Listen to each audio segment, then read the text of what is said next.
काम करना बंद कर दी तो आप चल नहीं पा रहे हो, मूव नहीं कर पा रहे हो, तो बॉडी में फंक्शनिंग में लिमिटेशंस हो गए ना। इसी के साथ साथ डिसऑर्डर क्या होता है तो याद रखना, डिसऑर्डर का मतलब डिसेबिलिटी का एक टाइप होता है जो कि मेंटल डिसेबिलिटी के नाम से जाना जाता है। तो इसे डिसेबिलिटी से अलग कर दिया गया है और डिसऑर्डर के नाम से अब जानते हैं स्पेसिफिकली मेंटल डिसेबिलिटी वाले लोगों के लिए। तो याद रखना एक और चीज कि डिसेबिलिटी अगर किसी को हो जाए तो वो परमानेंट रहती है, और अगर किसी को डिसऑर्डर हो जाता है तो वो टेम्पररी फॉर्म का रहता है, ये ठीक भी हो सकता है। तो अगला टॉपिक है आप लोग का एडेप्टिव स्पोर्ट्स या डिसेबिलिटी स्पोर्ट्स। पहले के टाइम पे हम लोग इसको डिसेबिलिटी स्पोर्ट्स के नाम से जानते थे, आज के टाइम पे इसको एडेप्टिव स्पोर्ट्स के नाम से जानते हैं, याद रखना। अब ये एडेप्टिव स्पोर्ट्स क्या है, देखो हम सभी नॉर्मल लोगों के लिए स्पोर्ट्स एक्टिविटी यार हर तरफ ऑर्गेनाइज होता रहता है, लेकिन हमारी सोसाइटी में कुछ ऐसे भी लोग हैं जो डिफरेंशियली एबल्ड है, ऐसे लोग हैं जो दिव्यांग है। उन लोगों के लिए क्या वो लोग पार्टिसिपेट नहीं कर सकते स्पोर्ट्स एक्टिविटी में?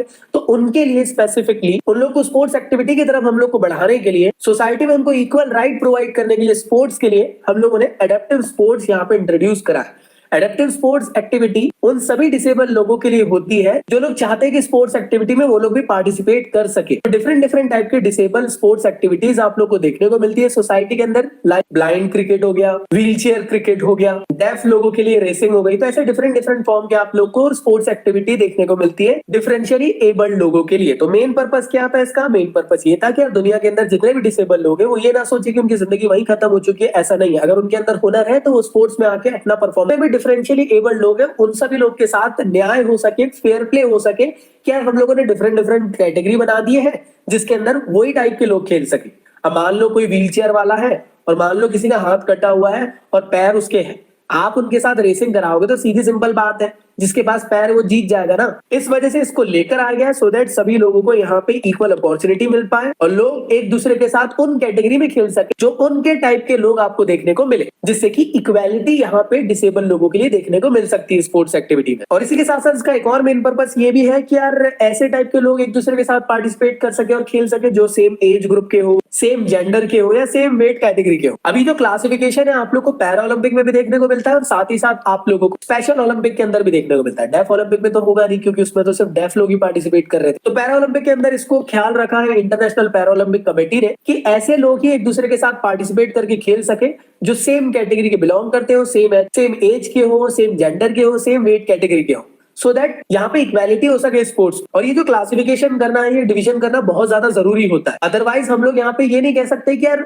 सही तरीके का विनर कौन निकल के आए, यहाँ पे कभी पता ही नहीं चल पाए। अब इंटरनेशनल पैरा ओलंपिक कमेटी के थ्रू दो तरीके के यहाँ पे क्लासिफिकेशन बनाए गए सो दैट डिवीजन हो सके अच्छे से। तो सबसे पहला काम क्या रहता है कि क्या वो बंदा एलिजिबल है कि नहीं। फिर दूसरा में ध्यान देना रहता है कि कौन सी कैटेगरी के अंदर उसको हम लोग डाल सकते हैं। इसी के साथ साथ देखो पूरी की पूरी क्लासिफिकेशन प्रोसेस भी होती है पैरा ओलंपिक के अंदर। तो सबसे पहला स्टेप होता है जिसके अंदर हम देखते हैं कि मेडिकल असेसमेंट किया जाता है उस पर्सन का। दूसरा चेक किया जाता है उसका फंक्शनल असेसमेंट, वो भी दो पार्ट के अंदर। तो सबसे पहले हम ऑब्जर्व करेंगे स्पोर्ट्स की एक्टिविटीज के अंदर उनको ट्रेनिंग के टाइम पे और फिर कंपटीशन के टाइम पे। और इस पूरी की पूरी प्रोसेस के अंदर बहुत सारे लोग यहाँ पे इन्वॉल्व रहते हैं सो दैट इंडिविजुअल पर्सन को स्पेसिफिकली क्लासिफाइड किया जा सके डिफरेंट ग्राउंड पे। तो इस वजह से एक पूरी की पूरी टीम रहती है जिसमें आप लोग को medical classifier, individual classifier, technical classifier, chief classifier, head classification या पूरे क्लासिफिकेशन की पैनल आप लोग को देखने को मिलती है जो ऑब्जर्व करती है और उन पर्सन को उस कैटेगरी के अंदर डालती है। और कुछ भी नहीं है इसका मेन काम। कौन सी एलिजिबिलिटी क्राइटेरिया भाई, तो याद रखिएगा इंपेयर्ड मसल पावर वाले लोग पार्टिसिपेट कर सकते हैं, impaired passive range of movement वाले लोग यहाँ पार्टिसिपेट कर सकते हैं,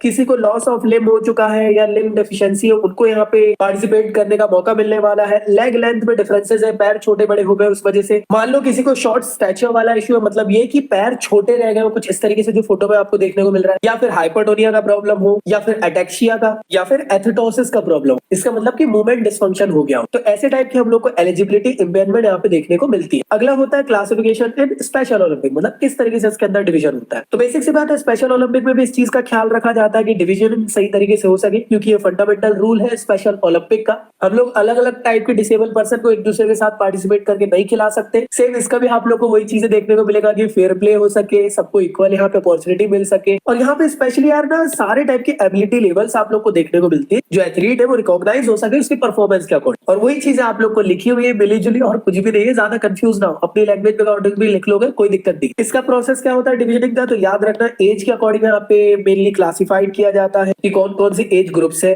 या फिर जेंडर के अकॉर्डिंग आप लोग को देखा जाएगा कि कौन कौन सी जेंडर है, और मेन चीज उनकी एबिलिटीज के अकॉर्डिंग, उनकी स्किल लेवल के अकॉर्डिंग उनको देखा जाएगा कि किस तरीके से उनको क्लासिफाई किया जा सके। अब नेक्स्ट टॉपिक है इंक्लूजन इन स्पोर्ट्स। अब आप बोलोगे इंक्लूजन की क्या जरूरत पड़ी हर स्पोर्ट्स एक्टिविटी के अंदर? तो इंक्लूजन का मतलब स्पेसिफिकली ये होता है स्पोर्ट्स के अंदर कि जितने भी ऐसे स्टूडेंट है जो डिसेबल है, उन सबके पास भी राइट टू पार्टिसिपेशन है कि वो स्पोर्ट्स में आके पार्टिसिपेट कर सकते हैं और अच्छे से खेल कूद सकते हैं। बेसिक सा मतलब ये हुआ कि यार नॉर्मल पर्सन के जैसे उन लोग को भी इक्वल अपॉर्चुनिटी मिल सके स्पोर्ट्स एक्टिविटी में पार्टिसिपेशन का। तो मेन पर्पस स्पेसिफिकली इंक्लूजन का यही देखने को मिलता है। तो इंक्लूजन बेसिकली एक टाइप की फिलोसफी है सो दैट सोसाइटी के अंदर हम लोग एक किस्म से लोगों को अवेयर कर सके कि यार भाई यार इन लोग के पास भी राइट है, ये लोग भी पार्टिसिपेट कर सकते हैं, खेल कूद सकते हैं। तो बेसिकली इंक्लूजन हमें ये बताता है कि यार हमें ना जितने भी डिसेबल लोग हैं उनके लिए एक अलग स्कूल नहीं बनाना, हमें उन्हें नॉर्मल लोग के साथ ही पढ़ाना है, हमें स्पोर्ट्स एक्टिविटी सिखाना है सो दैट वो लोग भी एक साथ जुटकर, एक साथ मिलकर खेल कूद सके और उनके अंदर कभी ये भावना ना आए कि यार दुनिया हमें एक अलग नजर से देखती है। अब आप कहोगे कि यार इंक्लूजन की जरूरत क्या पड़ी, क्यों हम लोग डिसेबल लोगों को खिला कूद रहे हैं हमारे साथ मिलकर, सो दैट यार वो लोग भी हमारे साथ सोशली इंटरेक्ट हो पाए, अपने अंदर सेल्फ एस्टीम डेवलप कर सके, कॉन्फिडेंस लेवल अपने अंदर डेवलप कर सके। साथ ही साथ अगर वो खेलेंगे कूदेंगे तो उनके अंदर मोटर स्किल डेवलपमेंट होगी, इसी के साथ साथ उनका कॉन्फिडेंस लेवल बूस्ट होगा। वही मैंने बता चुका हूँ आप लोग को पहले भी। वही बात है, नॉर्मल लोगों के साथ डिफरेंशियली एबल जब मिलेंगे तो उनके साथ उनकी दोस्ती यारी बढ़ेगी। ये स्पेसिफिकली इसके नीड होते हैं। अब अगला टॉपिक है इंप्लीमेंटेशन ऑफ इंक्लूसिव एजुकेशन। अब इसमें सबसे पहले टीचर्स को सबसे ज्यादा ख्याल रखना पड़ेगा कि ये राइट टू एजुकेशन प्रोवाइड कर सके इंक्लूजन के थ्रू। इसको इंप्लीमेंट करने के लिए हमको टीचर्स को भी स्पेशली नॉलेज और स्पेशल टाइप की ट्रेनिंग प्रोवाइड करना पड़ेगा सो दैट वो सही तरीके से इंक्लूसिव एजुकेशन को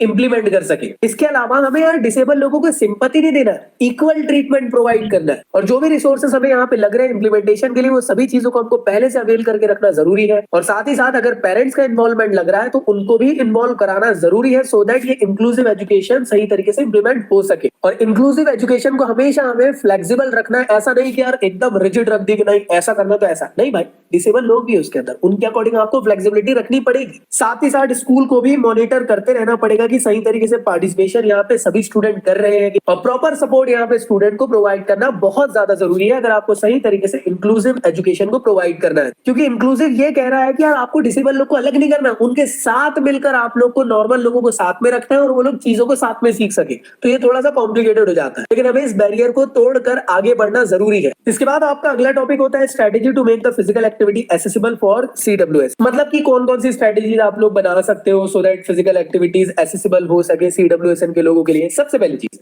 मेडिकल चेकअप कराना उनका बहुत ज्यादा जरूरी है, क्योंकि पहले जान तो लो कि उनको किस टाइप की प्रॉब्लम्स है, क्या है, किस तरीके की इश्यूज है, और उसके अकॉर्डिंग आप लोग फिर फिजिकल एक्टिविटीज उनको एक्सेसिबल कर सको। अगली चीज, अगर किसी भी टाइप की कोई टेक्नोलॉजी की जरूरत पड़ रही है, कोई स्पेशल इक्विपमेंट की जरूरत पड़ रही है सो दैट CWSN के लोग फिजिकल एक्टिविटीज में पार्टिसिपेट इजीली कर सके, तो उन सभी चीजों को हम लोग को लेकर आना जरूरी है। इसके अलावा हमको स्पेसिफिक एनवायरनमेंट बनाना भी जरूरी होता है। मान लो यार कोई डिसेबल पर्सन है, अगर उसके घर वाले उसको सपोर्ट नहीं कर रहे हैं, सोसाइटी सपोर्ट नहीं कर रही है, तो फिर दिक्कत है ना। अगर सोसाइटी फुल यहाँ पे सपोर्ट करेगी, पेरेंट्स सपोर्ट करेंगे, टीचर सपोर्ट करेंगे, तो जो डिसेबल पर्सन है वो कभी जिंदगी में नहीं सोचे कि लोगों ने मुझे एकदम दुनिया से हटकर अलग कर दिया, लोग मुझे दुनिया के साथ में चलने को कहे। तो बेशक यार जो डिसेबल पर्सन है वो दुनिया के साथ आगे बढ़ पाए, चाहे वो स्पोर्ट्स एक्टिविटी क्यों ना हो। इसी के अलावा जितने भी CWSN के लोगों को अगर आप फिजिकल एक्टिविटीज करवाना चाहते हैं तो इंटरेस्ट बेस्ड वाली एक्टिविटीज कराना, जिसमें उनको ज्यादा इंटरेस्ट आ सके, जो उनके लिए ज्यादा एंजॉयबल हो सके, ऐसी एक्टिविटीज करवाओगे तो डेफिनेटली वो लोग भी पार्टिसिपेट करेंगे। आप लोग को मॉडिफाई करना पड़ेगा रूल एंड रेगुलेशन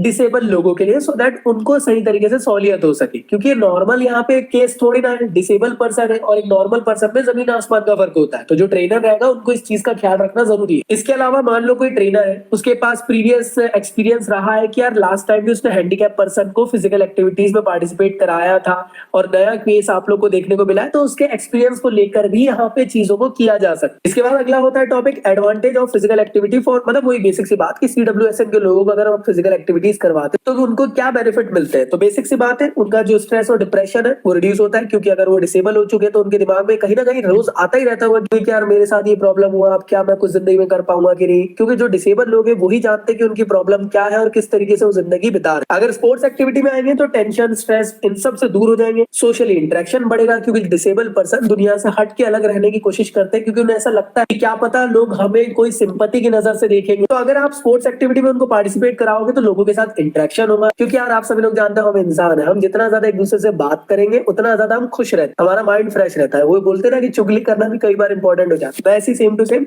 कि अगर आप लोग ऐसे लोगों को स्पोर्ट्स एक्टिविटी में लेकर आओगे तो सोशली एक्टिव होंगे, लोगों से मिलेंगे जुलेंगे और माइंड भी फ्रेश रहेगा। दूसरी चीज कॉग्निटिव बेनिफिट्स आप लोग को देखने को मिलने वाले हैं, लाइक थिंकिंग, रीजनिंग, रिमेम्बरिंग की चीजें ये लोग सीखेंगे, डिस्कवर करेंगे अपनी नई स्ट्रेंथ को। और इसके अलावा कुछ फन एक्टिविटीज यहाँ पे वो लोग पार्टिसिपेट करेंगे तो उन लोग के लिए बेनिफिट रहेगा, एंजॉय कर पाएंगे वो चीज को।